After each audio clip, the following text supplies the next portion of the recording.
न जाने उसके हाथ में कितने हजार वाट के करंट हैं कि वो भीड़ को छूता है और लोग झटके से कई कई मीटर दूर गिर पड़ते हैं। मुझे तो कई बार लगता है कि प्रोफेट बजिंदर को साउथ की फिल्मों में होना चाहिए, जहां पर हीरो टच तक नहीं करता और विलेंस दूर दूर जाकर गिरते हैं। वैसे जहां जहां पर भी आज तक कोई भी प्रॉफिट पैदा हुआ है, उसने लौंडियाबाजी के अलावा अपनी शक्तियों का सदुपयोग या दुरुपयोग कहीं नहीं किया। ध्यान से देखिए, इसके सामने टेबल के ऊपर 7-8 फोन रखे हुए हैं। ये एक फोन फेंक कर मारता है एक सामने बैठे हुए आदमी के चेहरे पर। मित्रों, ढाई मोर्चे का चक्रव्यूह, इसका जो पार्ट 1 है उसका इंग्लिश वर्जन भी आ चुका है, जिसको आप हमारी वेबसाइट सनातन हार्ट से ले सकते हैं। और ढाई मोर्चे का चक्रव्यूह पार्ट 1 हिंदी, इसके ऊपर 50% छूट चल रही है। साथ ही साथ कैश ऑन डिलीवरी तथा फ्री डिलीवरी के साथ ये उपलब्ध है। ये एक कोर्स है कंपैरेटिव स्टडी करने वाले लोगों के लिए, और खास तौर पर जो पब्लिक डिबेट करते हैं, वो भी जिन्ना की औलादों के साथ।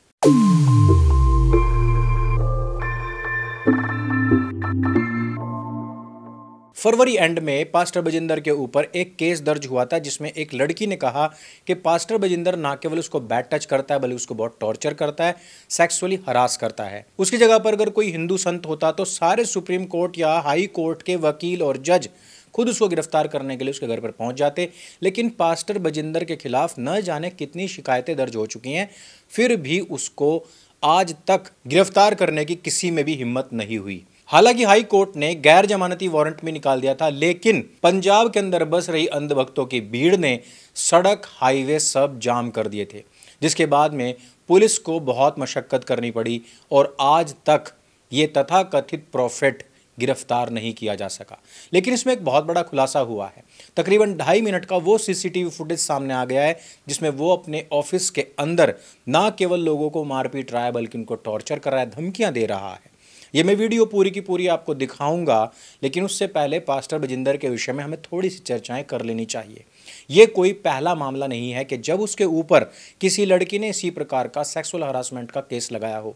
2018 में भी उसके खिलाफ इसी प्रकार से एक लड़की ने बहुत संगीन जुर्म में आरोप लगाए थे, एफआईआर दर्ज करवाई थी। ये व्यक्ति कोर्ट नहीं पहुंचा, ना इसने गिरफ्तारी दी थी, बल्कि ये इंग्लैंड भागना चाहता था। तब जाकर पुलिस ने इसको एयरपोर्ट से गिरफ्तार किया था। लेकिन अंधभक्त कहते हैं कि हमारे प्रॉफिट ने कुछ नहीं किया। वैसे जहां जहां पर भी आज तक कोई भी प्रॉफिट पैदा हुआ है, उसने लौंडियाबाजी के अलावा अपनी शक्तियों का सदुपयोग या दुरुपयोग कहीं नहीं किया। वैसे तो फेक प्रॉफिट कैसे बनाए जाते हैं, उसके ऊपर एक फिल्म आई थी ट्रांस। इस फिल्म के ऊपर काफ़ी पहले मैंने बात भी की थी, और इस फिल्म को यदि आप देखना चाहते थे OTT के प्लेटफॉर्म्स पर उपलब्ध भी है।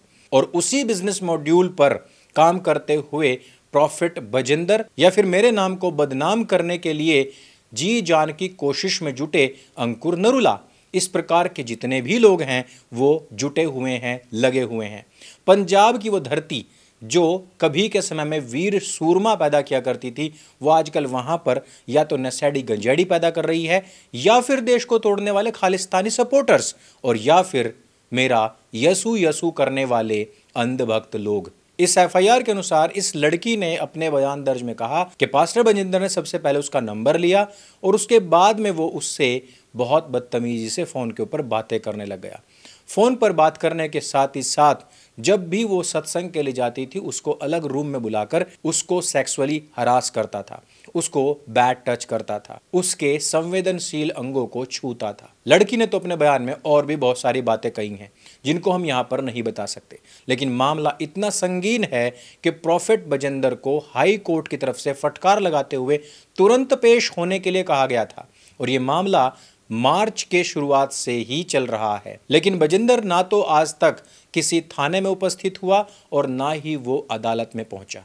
और हो भी क्यों भला, क्योंकि उसके नाम से पहले प्रॉफिट जो लगा हुआ है। हमारे देश के अंदर यहाँ की जो प्राचीन सभ्यता है, जो यहाँ के रिचुअल्स हैं, उनके ऊपर कुठाराघात कर दिया जाता है। उनसे जुड़े हुए साधु संतों के बारे में न जाने क्या क्या अनाप शनाप बोला जाता है। स्वामी रामदेव एक कैंसर पीड़िता लड़की के साथ में बैठे हुए थे, जो कि अपने अंतिम समय में इस बीमारी से जूझ रही थी। उनके साथ में उनका पूरा का पूरा परिवार था, लेकिन उस फोटो को क्रॉप करके आज भी उनका नाम गलत तरीके से घसीटा जाता है। वो बहन आज संसार में नहीं है। उनका परिवार इस बात के ऊपर सफाई देते देते थक चुका है। लेकिन आप जरा सोचे कि कॉमन सेंस जिनका खाली हो चुका या कभी पैदा ही नहीं हुआ, या भगवान जिस समय पर बांट रहे थे वो उस समय पर मेरा यसु यसु पर डांस कर रहे थे, उन्होंने कभी ये नहीं सोचा कि यदि स्वामी रामदेव किसी लड़की के साथ में होंगे तो क्या वो कैमरामैन को थर्ड पर्सन को पोज लेकर इस प्रकार से फोटो देकर सोशल मीडिया पर डिस्प्ले करने के लिए या उसको बांटने के लिए ही खिंचवाएंगे। ठीक इसी प्रकार के केसेस आसाराम, जिनकी आयु भी इतनी अधिक हो चुकी थी कि वो ढंग से आदमी खुद खड़ा ना हो पाए, खुद से ढंग से चल ना पाए, उसके ऊपर भी आज तक ट्रायल भी खत्म नहीं हुआ है और ना ही उस भले आदमी को आज तक बेल मिली है। हालांकि मामला बहुत कंट्रोवर्शियल है और उनके जेल में जाने के बाद में जो घटनाएं घटित होनी शुरू हुई, या कहें कि जो उनके भक्त लोग थे उनके द्वारा जो रिटेलिएशन किया गया, वो मामले को इतना ही ज़्यादा बढ़ा देता है जिस प्रकार से प्रोफेट बजिंदर का लंदन इंग्लैंड भागना। लेकिन एक तरफ प्रोफेट बजिंदर है जिसने उस लड़की को ही खरीद लिया था, जिसने उसके खिलाफ एफआईआर दर्ज करवाई थी, वो बाद में अपने बयान से मुकर गई थी और प्रोफेट बजिंदर की उसी टाइम से पूरे पंजाब के अंदर बल्ले बल्ले हो गई थी। उसके बाद कभी प्रोफेट बजिंदर ने पीछे मुड़कर नहीं देखा। उसने उसके बाद में पूरे पंजाब के अंदर यीशु दी बल्ले बल्ले करी। उसके बाद में उसने गूंगी लड़कियों को न जाने कौन सा कैप्सूल खिलाया कि वो बोलने लग गई, न जाने उसने कौन सा हॉली वाटर पिला करके मुर्दा लोगों को भी जिंदा कर दिया, न जाने उसके हाथ में कितने हजार वाट के करंट हैं कि वो भीड़ को छूता है और लोग झटके से कई कई मीटर दूर गिर पड़ते हैं। मुझे तो कई बार लगता है कि प्रोफेट बजिंदर को साउथ की फिल्मों में होना चाहिए, जहां पर हीरो टच तक नहीं करता और विलेंस दूर दूर जाकर गिरते हैं। लेकिन प्रोफेट बजिंदर की असलियत बताती है ये सीसीटीवी वीडियो। ध्यान से देखिए, इसके सामने टेबल के ऊपर 7-8 फ़ोन रखे हुए हैं। ये एक फ़ोन फेंक कर मारता है एक सामने बैठे हुए आदमी के चेहरे पर। जिस समय पर वहाँ मामला बिगड़ने लग जाता है, जब वहाँ बैठे हुए लोग अपने केस के बारे में प्रोफेट बजिंदर से जवाब मांगने लग जाते हैं, तब यह एक महिला के चेहरे के ऊपर भी फाइल फेंक कर मारता है।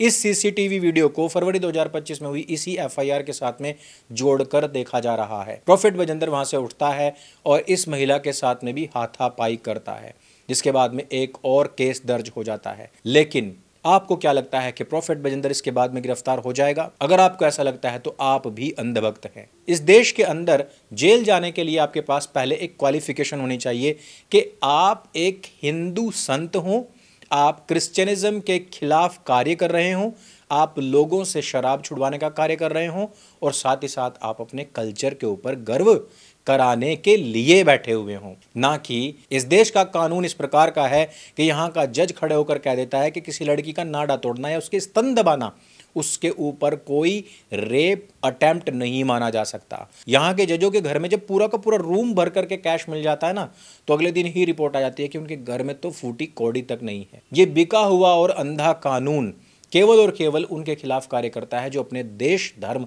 और संस्कृति को बचाने के लिए चलते हैं, ना कि जामा मस्जिद के इमाम बुखारी जैसे लोग जिनके ऊपर तकरीबन 67 केसेस हैं, और ना कि किसी ऐसे प्रॉफिट पादरी के खिलाफ जो कि मुर्दों को जिंदा करने या फिर गूंगों को बोलने और या फिर लड़कियों के साथ में दुष्कर्म करने के अपराधी हों।